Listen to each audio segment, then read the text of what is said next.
All right, quick video journal. Sacred Woman in the Making journey. So today is Saturday, October 23rd, 2021, and we are in Gateway Zero of Nut, the mother of the Wombniverse. So as you can see, I've got my all white on. My little faux turban, it's already pre-wrapped, love it. So, okay, where do I start? So how have things been going? So I have not been waking up at 4 a.m. I have not been waking up at 5 a.m. I haven't. So this past Sunday was my sister's wedding in Philly, and I went down there last Friday. Her wedding was last Sunday, and I came back to New York on Monday. And wedding was beautiful, amazing, had a great time, happy for my sister. I was loving seeing my family, all of that. It was great, but it was a whirlwind. A whirlwind, and my body was tired. And, at first I was trying to push through, and the whole point, one of the points of this journey is for us to tune into ourselves, listen to ourselves, honor our wombs, honor our bodies, honor our spirit. So at first, I was like, I got to do this, I have to. And after a while, my higher self said, you need to rest is what you need to do. It's not the time of day is helpful and it is important, but your rest is important. And at the end of the day, all of these things that you are doing in this program, it is always going to be about your intention more than it is following everything one by one.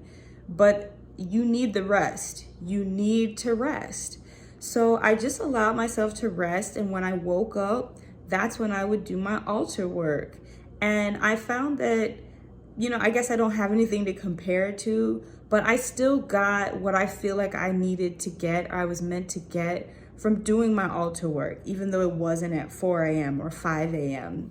And so, once I released that thought that it was like, you have to, like, I know you're tired, but you have to, it just made it a lot easier for me to still stay consistent and do the work, because sometimes I think we have a tendency that if we can't follow the rules, the rules completely, then we're just not going to do it because we're not doing it right. When intention is so important that even if you can't follow something to the T right away, still do your best and do your best. That's the main thing, is do your best. And that's part of the 4 agreements.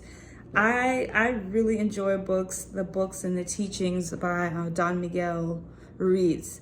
And that's what I said. I said, you know what?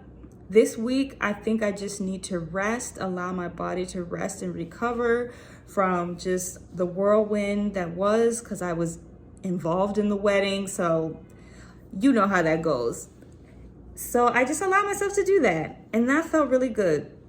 But I really did have some beautiful experiences. So definitely was getting some downloads, because part of altar work, there is meditation. I am, give thanks, not a stranger to meditation. I know how much it has helped me throughout my life's journeys, whether they were up moments or down moments. That has been a regular part of my lifestyle, my life. So Mother Nut. At first, I would say I didn't really hear her or feel her presence until this morning. So I was doing my meditation, and first there was nothing, because sometimes with me when I meditate, it's kind of like I'm looking for downloads. And after a while, I became aware of this. Shortly before the program, I became aware of the fact that I do this. And I'm in a space where I just need to let myself be more. I'm done trying to effort so hard. As Abraham Hicks says, I'm ready, I want to move downstream. I've done a lot of what I call manual manifestation, and I'm good at that.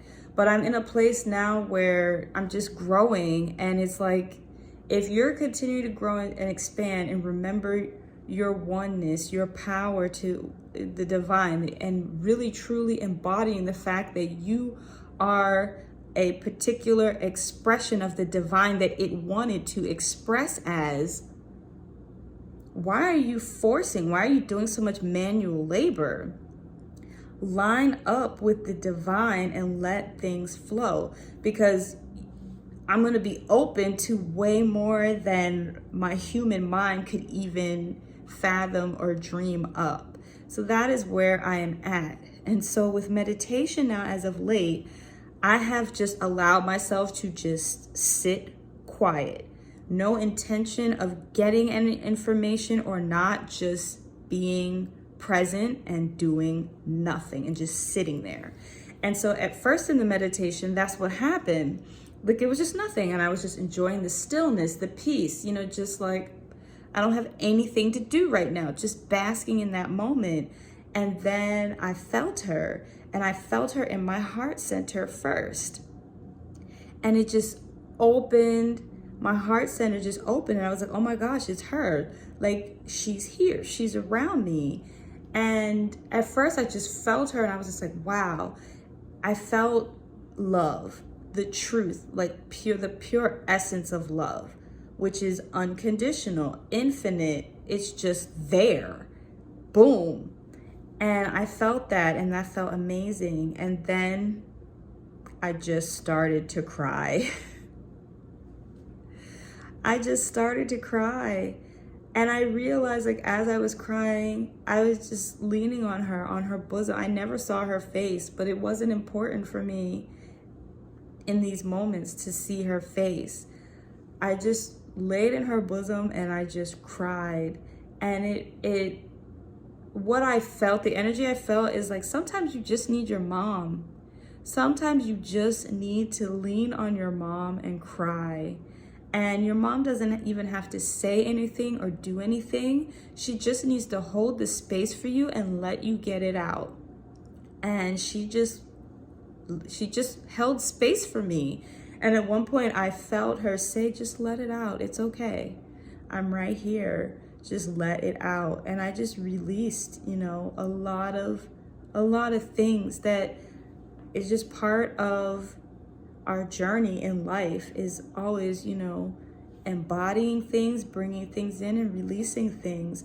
That's just how life is. We're always going to be releasing, receiving, releasing, receiving. It's a never ending cycle. And so for me, these were things that I did need to let go of. And it just felt so good. I felt comforted. I really just felt like I was with my mom, and I was just crying. And so that was really, really nice. There were some other things that she said to me, because I was asking questions about my womb and, what I needed to do to heal it. And one of the things that she said was like, you need to pay attention to it. And for me, what that means, to pay attention to it, really meant to tune back into myself. There are things that I know that I do that are not in alignment with it, but that basically I want to do, that I'm not ready to give up, I'm not ready to let go of, that I need to let go of. They're not in alignment with me anymore. They're in alignment with a past version of myself that it once served, but it doesn't serve me anymore where I'm at in my life right now. So that was one thing. And also, she said, eat green foods, like green vegetables, eat more vegetables. So I'm a person, I definitely like vegetables, but I definitely wasn't eating as many as I should. So that was a reminder for me as well. So definitely received that, and definitely leaning into that. But I was just really thankful for the experience. And that was just the main thing. Like, we didn't talk. She didn't really say much. She just held the space for me and allowed me to release what I needed to release. And I did. I felt lighter. I felt calm, and I felt open open to receive things that I want to receive in my life right now. And it was a very beautiful experience, and I'm really thankful. But yeah, sometimes you just need your mom. Sometimes you just need to cry in your mom's bosom, and she just holds you and just lets you get it out. And you feel a lot better afterwards. So that's what's going on so far. Tomorrow we move into Gateway 1, which is Tahuti. Tahuti, yes. Sacred Word.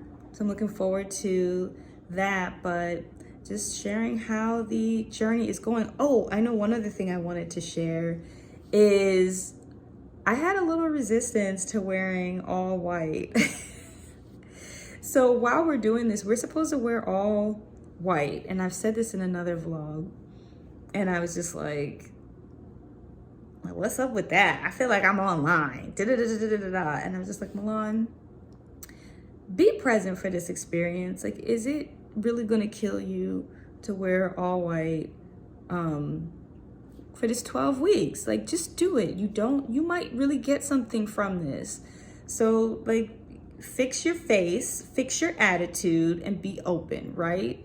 And so I have on my all white, and I definitely vibrationally, I feel light. I feel comforted. I feel peaceful. I feel at ease. I definitely like it. So I definitely have had to buy a couple items. So like, I got this new sweater. I tried to obviously get white pieces that I can wear multiple different ways, so I don't have to buy a whole bunch of things.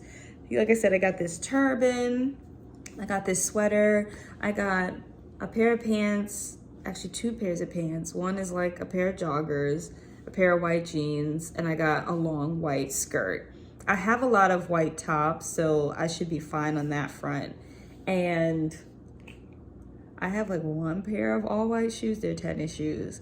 So I have to decide like how into it I'm gonna get, if I wanna get like white shoes. But I might.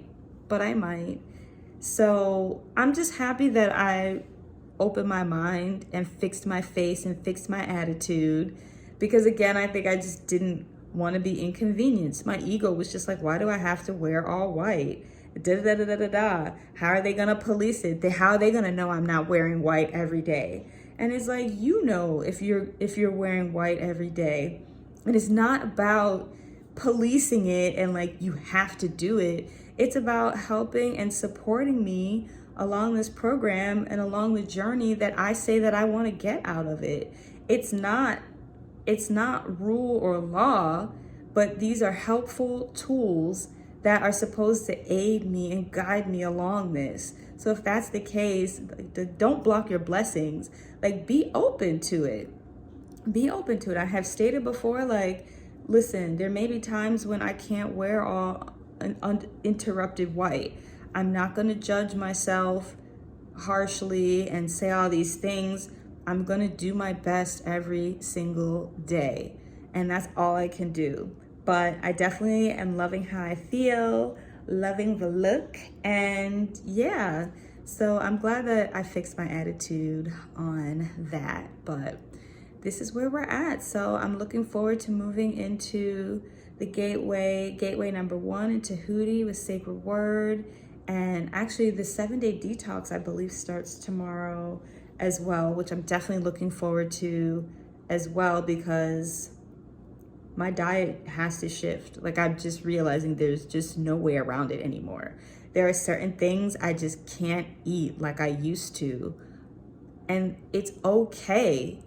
I think a part of me maybe felt like I was like losing some of myself. And it's just like, this is just where you're at in life right now. It really can be that simple. Certain foods just don't agree with you like they used to. But you had your time with them and you enjoyed them. Just move forward. Keep moving forward. So that is where we're at. I'll just keep coming in and documenting my process, my progress. But so far, so good. And I'm still open to receive what I'm meant to get from this program that supports me along my journey, and just tuning back into myself and really just having it embedded in me that I am divine. I am a sacred woman. I was born sacred. I'm sacred simply because I exist. And how I carry myself and what energy I exude and the things that I do in my daily life, my daily practices are a, embodiment of all of that day in and day out. So that's that. Until the next check-in. Toodles.